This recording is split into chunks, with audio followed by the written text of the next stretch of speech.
Welcome to Chillin' 101. We hope this video helps. You begin by confirming prerequisites and taking the first actionable steps. Install SQL Server and SSMS, then open Visual Studio 2022 and confirm the data tools workload is present.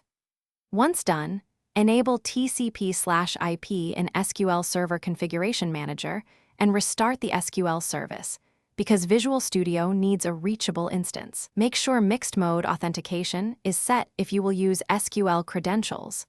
Finally, note the server name and port. You will use them in the next connection. You now create the live connection inside Visual Studio. Open Server Explorer, click Add Connection, choose Microsoft SQL Server, and paste the server name or server name / instance. Enter Windows or SQL Server auth and provide credentials if needed. Choose the target database or attach a MDF. Click Test Connection to verify reachability and correct credentials. Once confirmed, save the connection. Then copy the generated connection string into your project's configuration file, so your app can reuse this exact connection without recreating it. You finish by integrating the connection into code and verifying functionality. Scaffold entity framework models or create a do.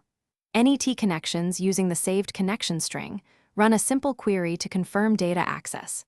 If you hit errors, check that the SQL service is running and that firewall rules permit the SQL port, because blocked ports are a frequent cause. Also enable TCP/IP and restart the service, and make sure the SQL login has database access.